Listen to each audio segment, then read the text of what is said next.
आगामी कार्यक्रम प्रायोजित किया है जॉइस मायर मिनिस्ट्रीज के मित्रों और सहयोगियों ने। उस विषय पर वचन का अध्ययन करें और वो आपको अनुग्रह देगा जिसकी आपको जरूरत है। उस समस्या से पार पाने के लिए बस दोषी ही ना महसूस करें। यदि आपका गुस्सा बहुत तेज है, उसका अध्ययन करें जो क्रोध के बारे में बाइबल में लिखा है। वचन में सामर्थ है, वो आपको आजाद करेगा।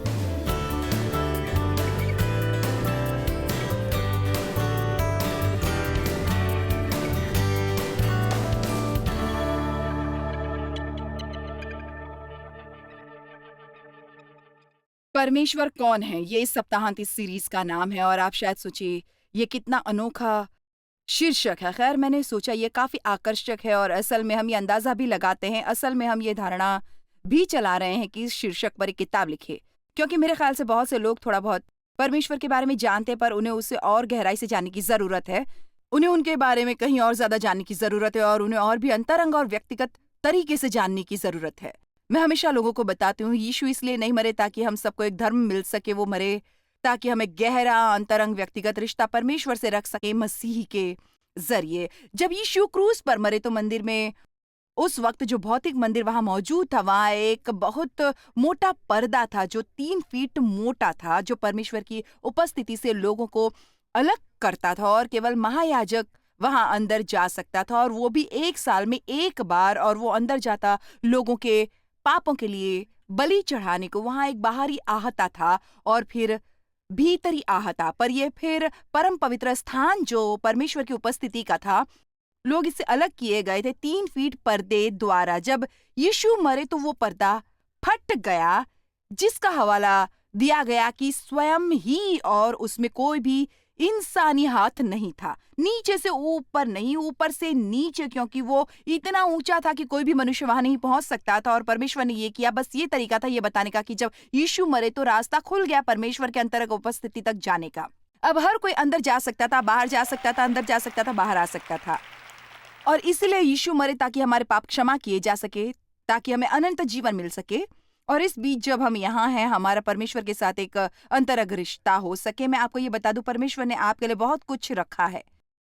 वो चाहते हैं कि आप सीखें कि उनके साथ जीवन कैसे बिताएं। तो परमेश्वर कौन है? मेरा मानना है कि सचमुच जो परमेश्वर को जानता है, यदि कोई सचमुच परमेश्वर को जानता हो तो वो निश्चय ही उन्हें जीवन में चाहेंगे। कैसे संभव हो सकता है कि आप परमेश्वर को नकार दें या ये कहें कि आप परमेश्वर में विश्वास नहीं रखते? यदि आप सचमुच उनका स्वभाव समझे होते और उस तरह का रिश्ता जो वो आपसे रखना चाहते हैं, और वो शानदार सुंदर बातें जो उन्होंने आपके लिए की हैं, तो वो छुटकारे के नाम जो आपने पुराने नियम में देखे हैं, वो सब मिलकर नए नियम में यीशु के नाम में आ जाते हैं। ये हमें बहुत कुछ बताता है कि परमेश्वर क्या करते हैं। और जानते हैं, जब कभी भी आप किसी से कुछ कहते हैं, फला फला कौन है, यदि मैं कहूं कि इज़राइल हाटन कौन है, आप कहेंगे ओह वो महान वर्शिप लीडर है। दरअसल पिछले सप्ताह उन्होंने जॉयस माँ कॉन्फ्रेंस में भक्ति की अगुवाई की थी, तो हम लोगों को उससे जोड़ते हैं जो वो करते हैं, और निश्चय ही जो हम करते हैं हम उससे कहीं ज्यादा हैं। हम परमेश्वर की संतान हैं, पर ये एक तरीका है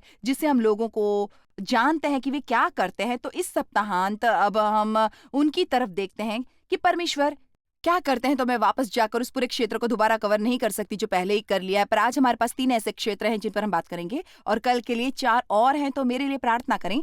पर यहोवा, जिसका मतलब है परमेश्वर, सलोम, जिसका मतलब है शांति है। तो जब कभी भी आप अपने जीवन में सच्ची शांति महसूस करें, ये परमेश्वर होते हैं। शैतान की कभी शांति नहीं होती,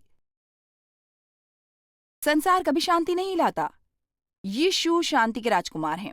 और मेरे ख्याल से एक बात जो लोग किसी भी बात से ज्यादा चाहते हैं वो ये है, दरअसल मेरा मानना है कि 3 बातें हैं जो लोग चाहते हैं, जो परमेश्वर का राज्य हमें प्रदान करता है। रोमियो 14:19 में लिखा है, परमेश्वर का राज्य खाना पीना नहीं, ये एक चीजें नहीं है, परंतु ये धार्मिकता है। स्वयं के बारे में सही महसूस करना, ये महसूस करते नहीं रहना कि सारा समय आप में कुछ खराबी, और हमें ये केवल मसीह के जरिए ही मिल सकता है। वो हमारी धार्मिकता है, वो केवल एकमात्र तरीका है जिसे हम पा सकते हैं। स्वयं के बारे में सही महसूस करना, उन्हें जाकर शांति और आनंद पवित्र आत्मा में। मेरा मतलब है जीवन कितना कमाल का होगा यदि हमें अब अपने बारे में कभी किसी कारण खराब महसूस होने की जरूरत ना पड़े। हमें बस ये पता हो कि हमसे प्रेम किया जाता है और हमें शांति है और हमें आनंद है, तो वो ही है जो हमें शांति देते हैं। आपको इसकी प्रार्थना करने की जरूरत नहीं।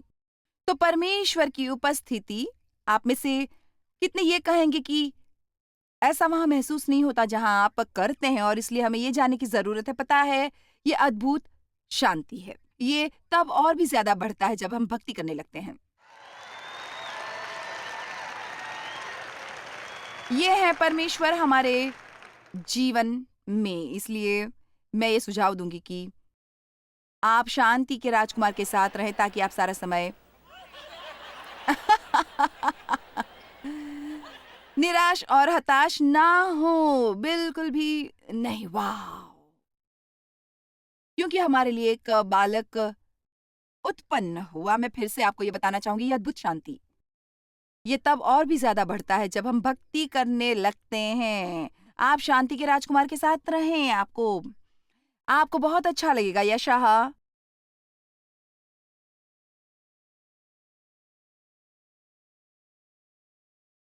9:6-7, क्योंकि हमारे लिए एक बालक उत्पन्न हुआ,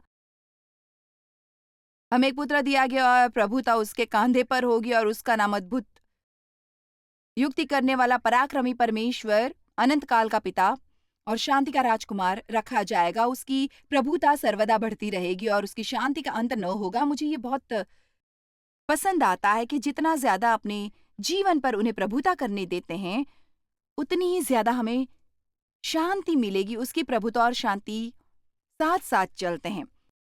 अब हम विश्वासी हो सकते हैं, फिर भी अपना स्वयं का जीवन चलाने की कोशिश कर रहे होते हैं और हमें अभी भी ज्यादा शांति नहीं मिलेगी, पर जैसे ही आप कहते हैं, प्रभु तेरी इच्छा पूरी होगी, आपकी शांति बढ़ने लगेगी। हम हमेशा इसके बारे में सोचते हैं जो परमेश्वर ने हमसे ले लिया है, और सचमुच केवल केवल वही बातें जो वो नहीं चाहते कि हमसे जुदा हो, वे वो बातें हैं जो हमें चोट पहुंचा रही हैं।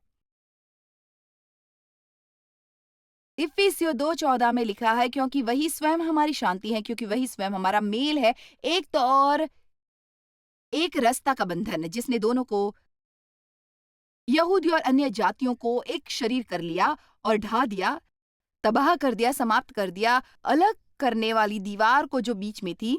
अब पौलुस के जमाने में ये बहुत प्रचलित था, क्योंकि कोई भी एक दूसरे से इतनी नफरत करता था जितना यहूदी और अन्य जातियां करती थीं। वो एक दूसरे से पूरी तरह घृणा करते थे। खैर, क्या किसी ने यह गौर किया कि हमेशा कहीं न कहीं संसार में जातियों के बीच नफरत है? अब मेरे लिए ये बहुत हैरानी की बात है कि हम सोचते हैं कि हमें लोगों से घृणा करने की ज़रूरत है, सिर्फ़ इसलिए कि हमें ईर्ष्या करने की ज़रूरत नहीं, सिर्फ़ इसलिए कि वो इस तरह नहीं सोचते जिस तरह हम सोचते हैं।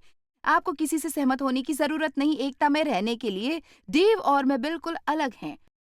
और मैं आपको बता दूँ कि बहुत सी ऐसी बातें हैं जिनके बारे में हम एक सा नहीं सोचते, पर मैं आपको ये बता दूं कि हमारा कभी भी कोई बहस वाला झगड़ा नहीं होता। क्यों? क्योंकि हमने सीख लिया है कि कैसे आदरपूर्वक सहमति से सहमत होना है या नहीं, ये तय करना है। और भाई, क्या हमें चर्च के सभी पंथों के बीच एकता की जरूरत है?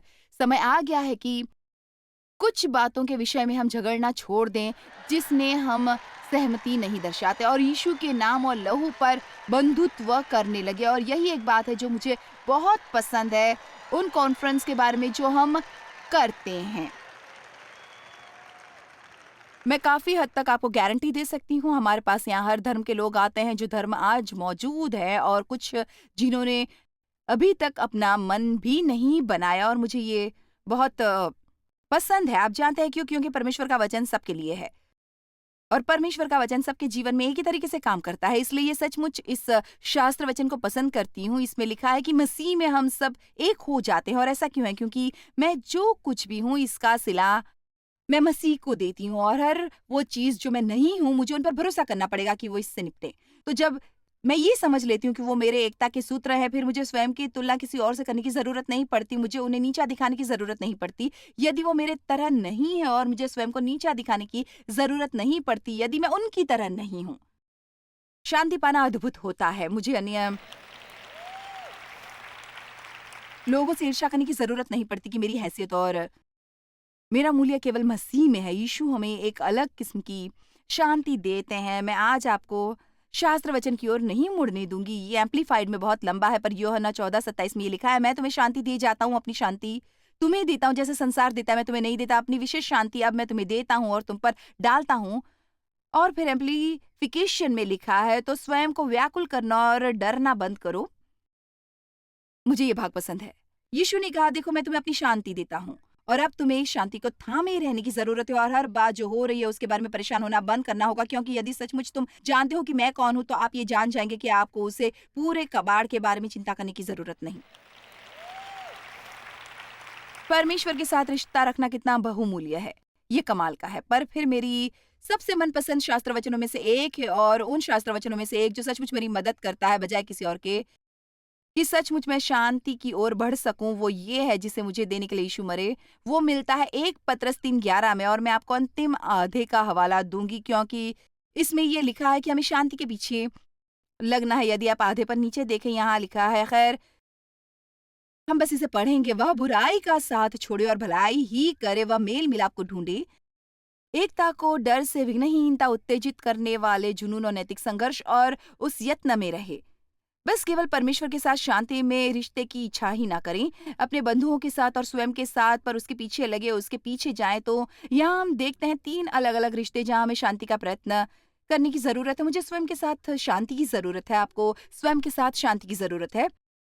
जब तक मैं स्वयं से शांति नहीं रखती, तब तक मैं स्वयं से नहीं निभाती, तो मैं आपसे कभी भी ना निभा पाऊंगी। मेरे लिए असंभव सा बन जाएगा और मैं कभी इस तरह देव के साथ नहीं निभा पाती। इसलिए हमेशा ये प्रश्न पूछने की जरूरत है, तुम स्वयं के बारे में क्या महसूस करते हो? आपका स्वयं के साथ क्या रिश्ता है? ईमानदारी से कहूं तो आप स्वयं के साथ ज्यादा समय बिताते हैं सिवाय आपके? क्या आपने कभी इसके बारे में सोचा है? आपको इसके बारे में सोचना चाहिए। हे वाओ, मैं हमेशा स्वयं के साथ हूं। मैं स्वयं से दूर कभी नहीं जा सकता।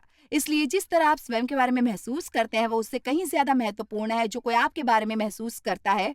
जिस तरह आप स्वयं के बारे में महसूस करते हैं वो उससे कहीं ज्यादा महत्वपूर्ण है जो कोई आपके बारे में महसूस करता है। जिस तरह आप स्वयं के बारे में बात करते हैं वो उससे कहीं ज्यादा महत्वपूर्ण है जो कोई आपके बारे में बात करता है। अब मैं उसके बारे में बहुत संजीदा हूँ जो आज रात में कह रही हूँ। मुझे बहुत क्षेत्र कवर करने हैं और मैं शांति के इस विषय पर ज्यादा देर नहीं रुकने वाली। मैं कुछ बातों पर नजर डालूंगी और आपके लिए कुछ पढ़ूंगी, और उनमें से हर कोई दरअसल पूरी रात के प्रचार का हकदार है। पर भाई एक बात जो आपके ध्यान को आकर्षित करती है, आपको इसे थामे रहने की जरूरत है और आपको इस पर और ज्यादा अध्ययन करने की जरूरत है और इसी विषय पर कुछ और मटेरियल ढूंढने की जरूरत है जो हमारे पास उपलब्ध है। एक तरीका जिससे आप स्वयं के साथ शांति से रह सकते हैं। खैर एक नहीं, तकरीबन है, यहाँ कितने हैं, 8, जिसके बारे में बात करूंगी। हमेशा लगातार अपनी गलतियों की ही सूची ना बनाते रहें। यदि आप स्वयं से शांति रखना चाहते हैं तो हमेशा बैठकर यही ना सोचते रहें कि आप में क्या खराबी है।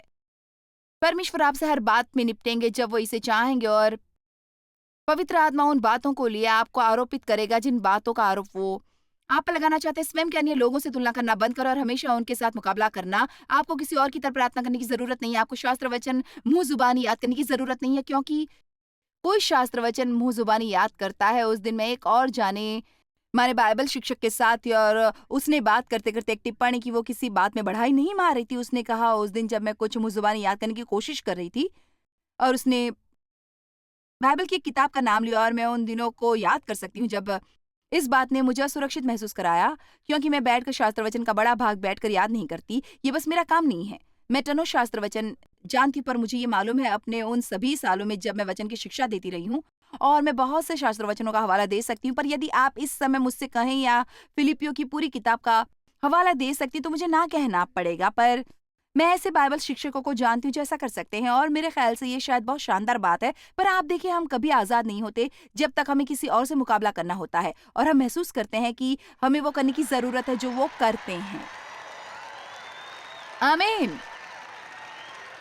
और क्या ये अद्भुत नहीं है कि आप खुश रह सके उसके बारे में जो कोई अन्य व्यक्ति कर सकता है बिना स्वयं को असुरक्षित कराए, और आप ये महसूस करें कि आपको ये विभाजन की दीवार रखनी होगी अपने और उनके बीच, क्योंकि वो एक तरह से खतरा बनते हैं जब आप उनकी उपस्थिति में होते हैं। आमीन। नंबर 3, उसे सुने जो परमेश्वर का वचन आपके लिए कहता है, ना कि वो जो अन्य लोग कहते हैं। हमें ऑफिस में कुछ ऐसे पत्र मिलते हैं जो हम पर इतने मेहरबान नहीं होते, और मैं बस आपको ये बता दूं कि मैं उन्हें नहीं पढ़ती, तो बेहतर ये होगा कि तुम उन्हें लिखो ही मत, क्योंकि मैं नहीं पढ़ती। क्यों?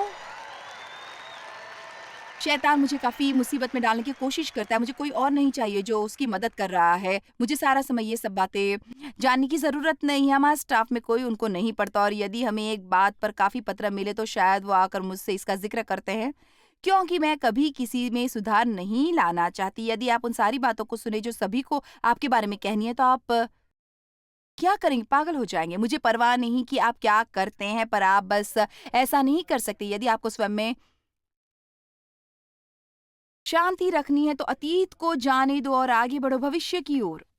यदि आपको शांति स्वयं से रखनी है तो आप कोई गलती करते हैं तो प्रायश्चित करें, अपनी क्षमा ग्रहण करें और आगे बढ़ें। 1 महीना ही ना बिता दें दंड भोगते हुए, इससे पहले आप फैसला करें कि आपको शांति की ओर वापस आना है। दोष भावना बेकार होती है, ये बस यही करती है कि आपको और कमज़ोर बनाए और आपको और अधिक पाप में गिराए। मैंने कहा दोष भावना बेकार होती है, ये बस यही करती है कि आपको और कमज़ोर बनाए और ये असल में आपको और अधिक पाप में पड़ने में मजबूर करती है। दोष भावना बेकार होती है। ये बस यही करती है कि आपको और कमज़ोर बनाए और ये असल में आपको और अधिक पाप में पड़ने में मजबूर करती है। अगर आप यही बात बार-बार करते हैं, तो मैं आपको गारंटी दे सकती हूँ कि शायद आप इसे दोबारा भी कर सकते हैं, पर यदि आप प्रायश्चित करें और परमेश्वर से माँगे कि वो आपको क्षमा करें और फिर उनसे माँगे कि वो आपको मज़बूत बनाए और वो करें जो उनका वचन कहता है, उससे जाने दें और आगे बढ़ें, उस क्षेत्र में अध्ययन करें। बस इसके बारे में दोषी ही महसूस ना करें, उस विषय पर वचन का अध्ययन करें और आपको अनुग्रह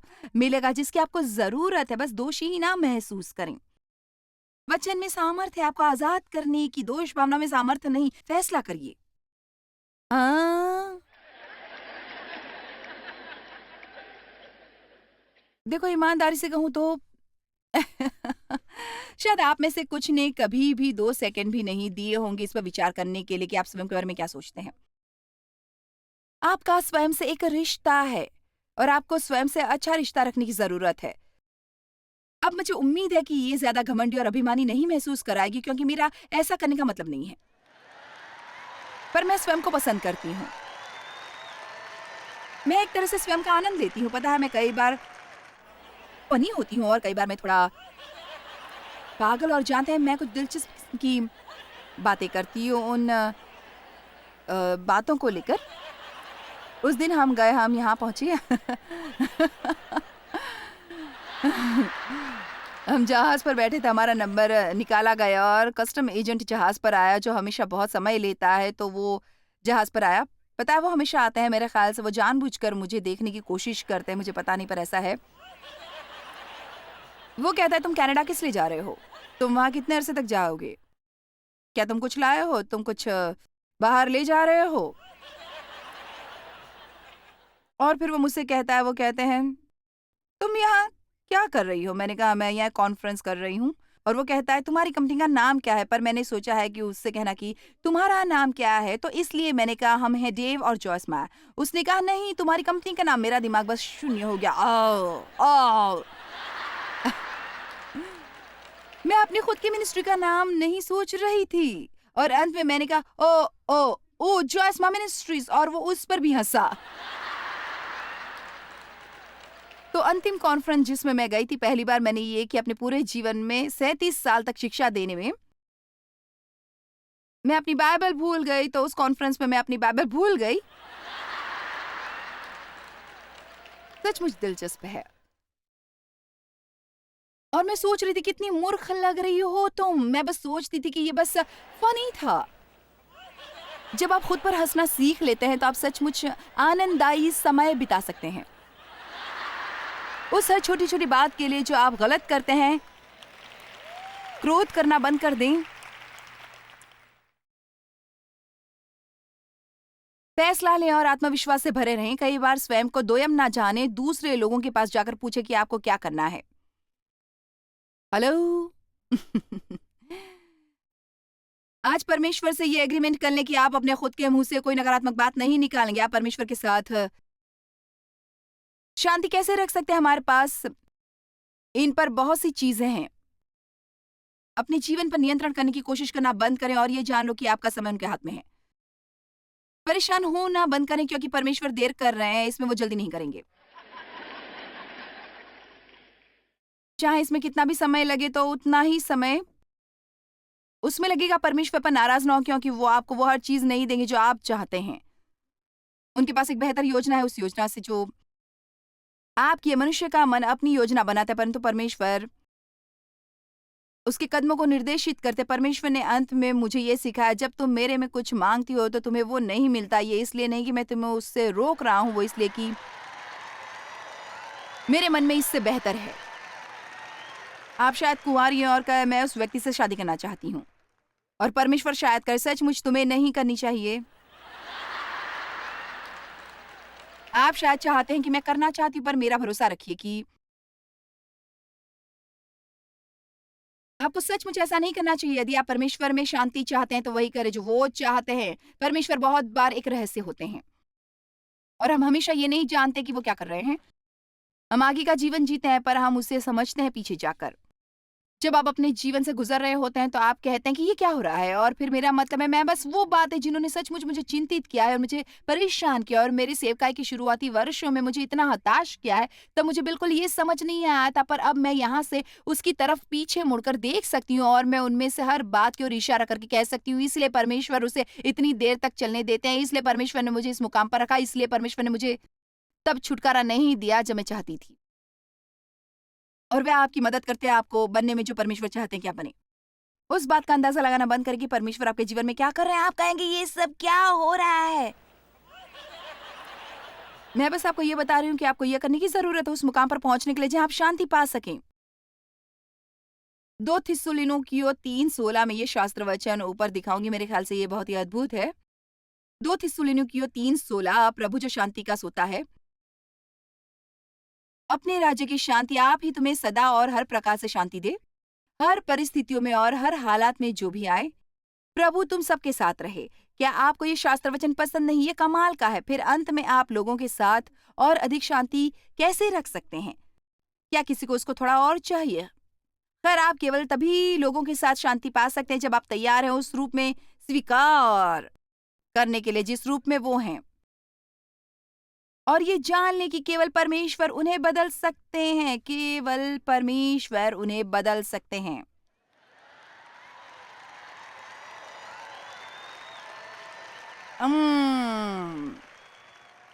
आप में से कुछ ने मेरी ओर गुस्से से देखा और तालियां बजाई।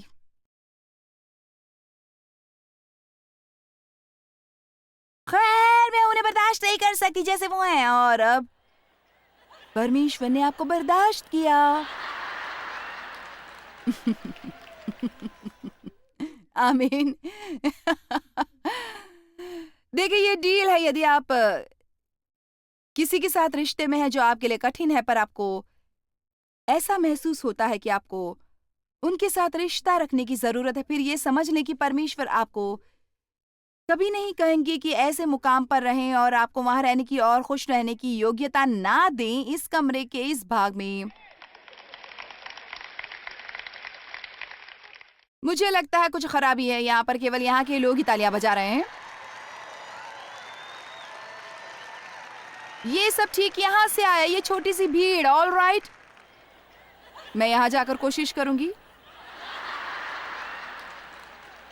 आपको ये समझने की जरूरत है कि यदि आप किसी के साथ रिश्ते में हैं जिससे आपके लिए संभालना कठिन हो रहा है और उसमें कुछ ऐसी बातें जो आप चाहेंगे कि बदल जाए, यदि आप वहां इसलिए हैं कि परमेश्वर चाहते हैं कि आप वहां रहें, फिर आपको ये समझने की जरूरत है परमेश्वर कभी आपसे ऐसी जगह रहने को नहीं कहेंगे और आपको वहां रहने का अनुग्रह और योग्यता न दें और अपने जीवन का आनंद उठाने का इस बात को समझ लें।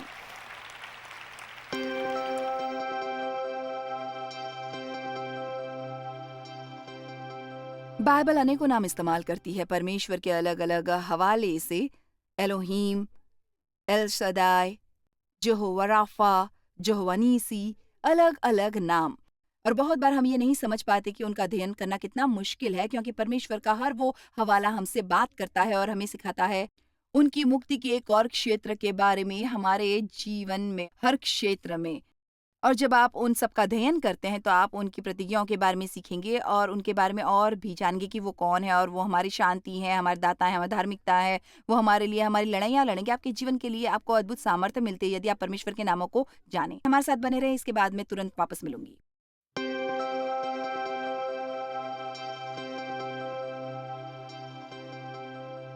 मुझे उम्मीद है कि सचमुच आपने प्रोग्राम का आनंद लिया होगा। पता है, मार्च के महीने में हम पार्टनरशिप के बारे में फ़ोकस करते हैं, क्योंकि आपसे ईमानदारी से कहूँ तो हम पार्टनर्स के बिना ये मिनिस्ट्री नहीं कर सकते। उन लोगों के बिना जो हमारे जीवन के बुलावे पर विश्वास करते हैं और जो हम में शामिल होना चाहते हैं संसार भर में लोगों की मदद के लिए। तो मैं आपको प्रोत्साहित करना चाहूँगी, यदि आप एक पार्टनर हैं, कृपया हमारे साथ अपनी पार्टनरशिप जारी रखें। यदि आप एक पार्टनर नहीं हैं, तो क्या आप फिर वचनबद्धता देंगे कि आप हमारे साथ पार्टनर बनना चाहेंगे और आप नियमित तौर पर हमें फाइनेंशियल ऑफरिंग दे सकें, ताकि इस प्रोग्राम को जारी रखा जा सके और संसार भर में लोगों की मदद हो सके। मिलकर आपकी मदद से हम चोट खाए लोगों के जीवन में एक शानदार फ़र्क ला सकते हैं। धन्यवाद, और हमें आपसे सुनने में प्रसन्नता होगी। परमेश्वर आपको आशीष दे। जॉयस मायर मिनिस्ट्रीज में आप हमारे लिए बहुत ही कीमती हैं, जितना कि आप जानते हैं। हम आपकी सराहना करते हैं और इस सेविकाई को दुनिया भर में संभव बनाने के लिए हम अपने दोस्तों और सहभागियों को धन्यवाद देते हैं। हम साथ मिलकर भूखों को खाना खिलाते हैं, गरीबों को कपड़े देते हैं और कई देशों में सुसमाचार बांटते हैं। अपना प्रार्थना निवेदन भेजने के लिए कृपया आज ही संपर्क कीजिए। हमारे स्रोतों के बारे में और भी जानिए। जॉयस की सभाओं की सूची देखिए हमारे साथ सहभागी बनने के लिए, क्योंकि हम दुनिया भर में मसीह के प्रेम को बांटते हैं।